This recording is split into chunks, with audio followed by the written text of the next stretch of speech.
Next on Up with KREM, it's the longest day of the year and a great chance to get outside and enjoy some local events. Your weekend What's Up is ahead.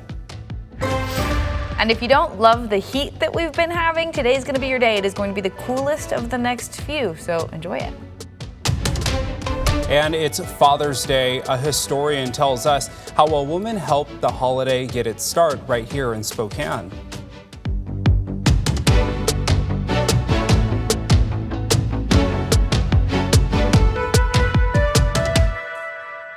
Well, happy Father's Day, everyone. Good morning and welcome to Up with KREM. I'm Tim Pham. Also, by the way, happy first official day of summer. I know someone who's celebrating that. Nicole Legou, pretty stoked about summer.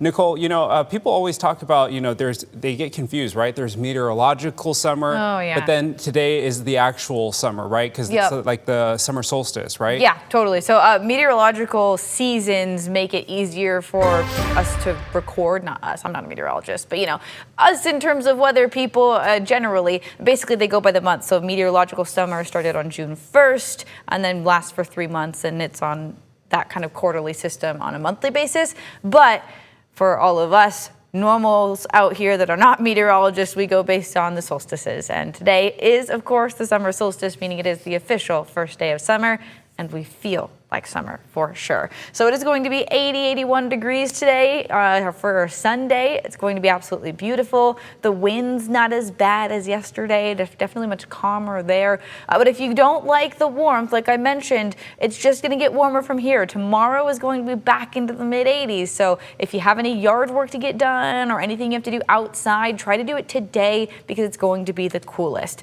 And not just here in Spokane, but across the region as well. You can see in North Idaho, we actually stick in the 70s for most spots, and that's a big deal. Out in central Washington, instead of seeing 90-degree temperatures, we're closer to the 80s this time instead. So everyone getting a little bit of a break before we heat up once again. All right, Nicole, thank you. And with the warmer weather, it's a great day for maybe a dip in the pool. Spokane Valley is opening up their pools tomorrow. Open swim does cost $1 per person. For more information, you can check out the aquatics page on the City of Spokane Valley's website.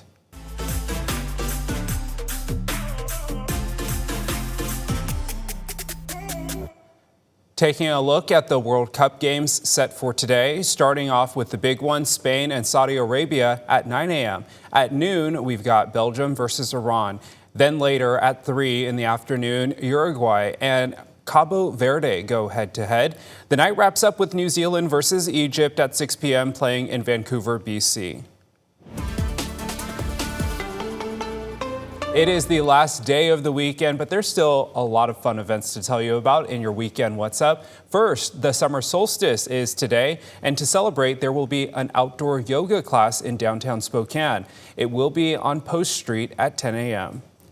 The first Spokane bike party of the summer is this evening at 7 p.m. It's a 10-mile ride that starts and ends at Olmsted Brothers Green in Kendall Yards. There's apparently going to be a party stop halfway through, which makes it a little bit more fun. Looking forward to that one. The Seamers Farm Strawberry Festival is this weekend. Today is the last day. They will have you pick strawberries, food, tractor rides, and so much more. That's going on from 10 a.m. to 4 p.m. Today is Father's Day, and for those of you who didn't know, the holiday actually originated right here in Spokane in 1910. So our photographer, Nathan Brand, went back in time with a local historian to find out more about the woman behind the holiday. Believe it or not, a mother is the founder of Father's Day, and it happened in Spokane. In 1909, Sonora Dodd is in church with her husband in downtown Spokane on Mother's Day. And she started to drift to her own childhood in her mind and think, well, how wonderful fathers are. How come there isn't a Father's Day? So she petitioned the Spokane Ministerial Alliance and the YMCA and other groups in town and persuaded them to believe, as she did, that fathers deserved a special day.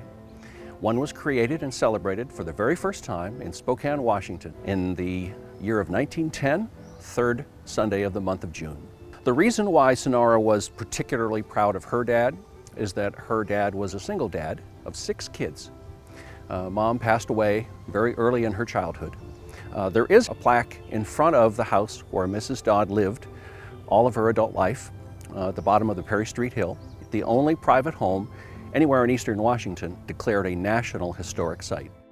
In those days, she was identified as Mrs. John Bruce Dodd. Her name didn't really enter into any public conversation. She was born into a world where women did not have suffrage, where they didn't have the right to vote, they didn't have personhood.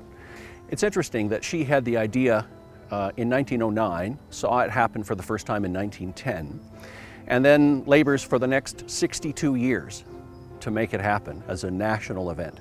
It was celebrated here and there and at other places across the country, and various presidents declared things for a day, but nothing permanent. And Richard Nixon, then as president in 1972, just before we got the Expo World's Fair here in Spokane, we're standing by her headstone upon which is engraved the year 1978. So she lived a few years when Father's Day was a national holiday. We can all take this holiday to heart, and we can be grateful that a woman by the name of Sonora Dodd in Spokane thought enough of her dad to create a national holiday that give us all a reason to say thanks, Dad.